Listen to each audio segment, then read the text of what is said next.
এখন না।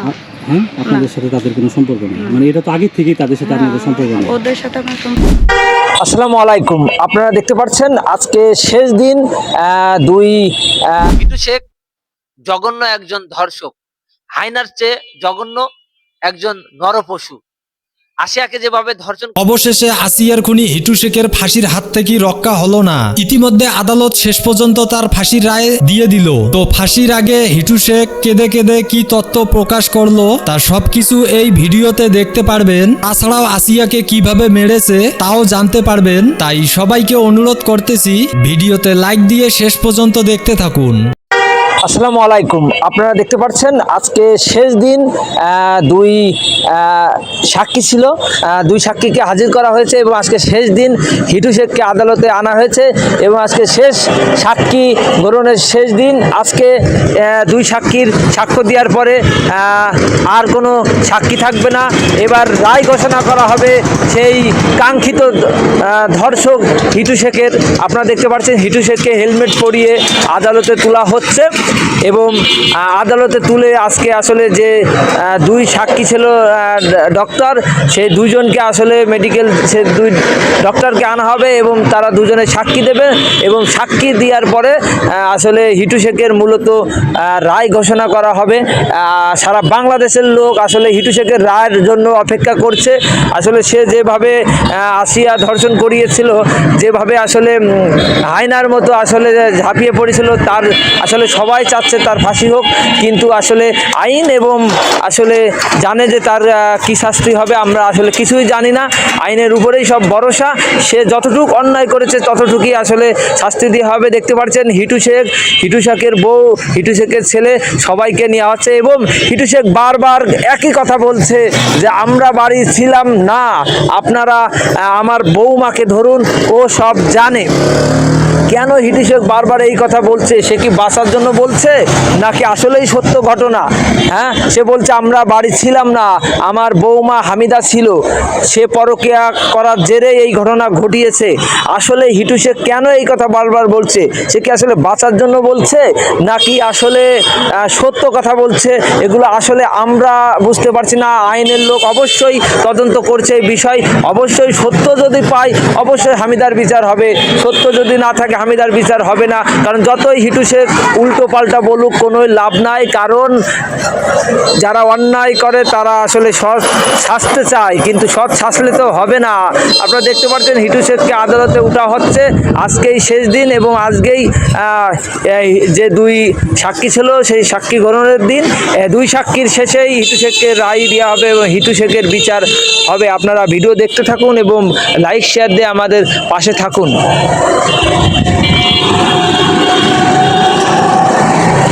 আমার মিডিয়ার সামনে আচ্ছা, আসসালামু আলাইকুম ভাবি, ভালো আছেন? ভালো আছেন? আল্লাহ রাখছে। আচ্ছা ভাবি, এই যে আপনার ওই হিটু শেখ তো আপনার দেবর হয়, কিন্তু দেবর হইলেও এখন আপনারা তাদের এই কার্যকলাপের জন্য মানে আপনারা তাদের সাথে কোনো আপনারা সম্পর্ক রাখেন নাই এখন? না। হ্যাঁ, আপনাদের সাথে তাদের কোনো সম্পর্ক নেই, মানে এটা তো আগের থেকেই তাদের সাথে আপনাদের সম্পর্ক নেই। ওদের সাথে আমার সম্পর্ক বহু আগের থেকে নষ্ট হয়ে গেছে। একটু কি বলবেন যে কী জন্য আপনার সম্পর্কটা নষ্ট হয়েছে? আমার সম্পর্ক আমাদের ওদের ওরা সব কিছু আমাদের ফাঁকি দিয়ে ওরা সব কিছু লিখে দিয়ে নিয়ে গেছে, এই জন্য আমাদের সাথে সম্পর্ক নষ্ট। জায়গা সম্পত্তির? হ্যাঁ, সব কিছু ওরা কেটেছে। তো জায়গা সম্পত্তি মানে ওই ফাঁকি দিয়ে ওই ছেলের সব দিল, এটার কি কোনো কারণ আছে? কোনো কারণ নেই, তার ভালো লাগেনি দেখি দিইনি, আমরা খাতে খাতে দিইনি, খাইতে দিইনি। মানে শুরু থেকে আপনাদের মানে আপনাদের কিছু দেয় নাই না। ওই ফ্যামিলির সব কিছু করছে, আপনাদের মানে আগে পরে ছিল না। আর এই যে একটা কাজ করলো, আপনারা তো এখন মানে আপনাদের আত্মীয় স্বজনের কাছেও আপনারা মানে বেইজ্জতি হইলেন, মানে তাদেরকে মুখ দেখাইতে তো আপনাদের অনেকটা লাগে, যদিও আপনারা অস্বীকার করছেন যে তাদের সাথে আপনাদের কোনো সম্পর্ক আপনাদের নাই। আমাদের ওদের সাথে কোনো বহু আগের থেকে আমাদের ওদের সাথে কোনো সম্পর্ক আমাদের নেই, এখনও নেই, এখনও নেই, আগেও নেই। মানে কোর্টেও তো যান নাই, না না, আদালতেও যান নাই, না, আমরা বা সব এই যে বিষয়ে- মানে ঘটনা ঘটার সময় তো তাদের কোনো খোঁজখবর না আপনাদের না নেই? না, আমরা কোনো খোঁজ খবর নেই। তারাও আসে না আপনাদের? না মানে তারাও আপনাদের কাছে আসে না, তারা আপনারাও তাদের কাছে যান না, না। বা তাদের এই ধরনের কার্যকলাপের জন্য? জি। তো এমনি থেকে এই যে আপনাদের ফ্যামিলিতে যে আছে কে কে? আমার স্বামী আছে, ছেলে মেয়ে আছে। আপনার হাজবেন্ড কি করে ভাবি? সে তো হেড মিস্ত্রি, রাজমিস্ত্রি। হেড মিস্ত্রি না? জি। ও, আর ছেলেরা? ছেলেরা ওই বাপের সাথে কাজ কাম করে। রাজমিস্ত্রি কাজ করে? হ্যাঁ, ওর লাগে বড় ছেলে কোম্পানি চাকরি করে, আর ছোট ওই ছেলেরা? ছোট ছেলেরা বাপের সাথে কাজ করে। বাপের সাথে কাজ করে। আর মেয়ে, আপনার মেয়ে তো বিয়ে দিয়ে দিচ্ছেন না? হ্যাঁ, দুটাই বিয়ে হয়ে গেছে। আচ্ছা, তাহলে এখন তো আপনারা ভালোই চলতেছেন হ্যাঁ, না? আল্লাহ পাকের দোয়া আপনাদের। আপনাদের তো কোনো সমস্যা নেই? না, আমাদের কোনো সমস্যা নেই। হয়তো মানে এমনি এই যে ঘটনাগুলা একাধিকবার এগুলা হয়েছে, এগুলা আপনাদের মানে কখনো কি মানে আত্মীয় হিসাবে বা আপনাদের ফ্যামিলির মানুষ হিসাবে কি কখনো মানে আপনাদের কষ্ট লাগে কি? না না, আমার কোনো কষ্ট নেই, আমার ভিতরে কোনো কষ্ট নেই, এখনো নেই, পরেও নেই, এই তো। দুঃখিত। জি ভাবি, ভালো থাকবেন। জি। আসসালামু আলাইকুম। ওয়ালাইকুম আসসালাম। আসসালামু আলাইকুম। আশা করি আপনারা সবাই ভালো আছেন। আমি বাবলু বলছি। আজকে কথা বলবো হিটু শেখের মেয়েকে নিয়ে।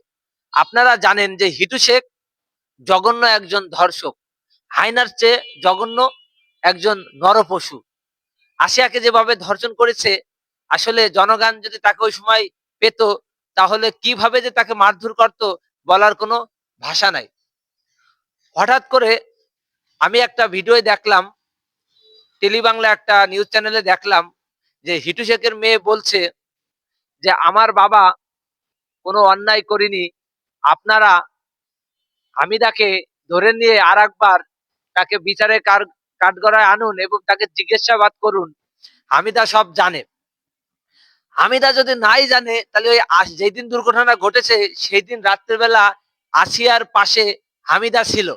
আসিয়াকে যখন আহ খারাপ কাজ করলো, তখন কেন হামিদা চিল্লালো না, এলাকার লোকজন কেন ডাইকে আনলো না? হিটু শেখের মেয়ের এটাই মানে কথা, যে কেন যখন দুর্ঘটনা ঘটছিল তখন কেন হামিদা চিল্লালো না? আবার হামিদাও বলছে যে আমাকে তো ওষুধ খাওয়ানো হয়েছিল। তা এদিকে হিটু শেখ বলছে, নতুন মোড় ঘুরিয়েছে যে আকাশ নামে একটা ছেলে হামিদার সঙ্গে পরকিয়া করছে, এর জন্যই পরকিয়া ধরা পড়ার কারণে আসিয়া সব দেখে ফেলে, তার কারণে এখন ওই আসিয়াকে আসলে খুন করেছে তারাই।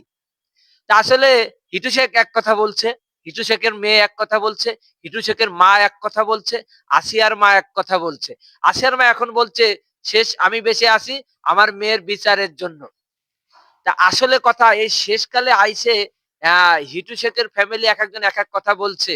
এখন তো কথা বলে কোনো লাভ নাই, কারণ ধর্ষণ তো করেছেই, আসিয়া তো ধর্ষিত হয়েছে, আসিয়াকে মার্ডার করা হয়েছে, কেউ না কেউ করেছে, কিন্তু সবাই জানে যে এটা হিটু শেখ করেছে। এটা লুকানোর কোনো নাই। আইন সবসময় সচল, আইন সবসময় সচল এবং আইন জানে যে এই কাজ হিটু শেখের ধারায় হয়েছে। কোর্টেও হিটু শেখ স্বীকার করেছে এবং ডিএনএ টেস্টেও হিটু শেখের নমুনা পাওয়া গেছে। এখন যদি তারা নতুন নতুন কথা পয়দা করে তাহলে তো হবে না। শেষমেশ এখন যে যাই কথা বলুক, আমার মনে হয় যে আসলে আইন সবসময় দেখছে এবং বিচার ঠিকই করছে। তা হামিদাকে এবং ওই যে আকাশ নামে একটা ছেলে, এদের খুঁজে এদেরকে আর একবার বিচারে আওতায় আনা হোক এবং এদেরকে জিজ্ঞাসাবাদ করা হোক, এটা আমার আইনের কাছে আবেদন। কিন্তু আইন কখনোই কাউকে অন্যায়ভাবে আসলে ফাঁসাতে চায় না এবং কখনো ফাঁসায়ও না।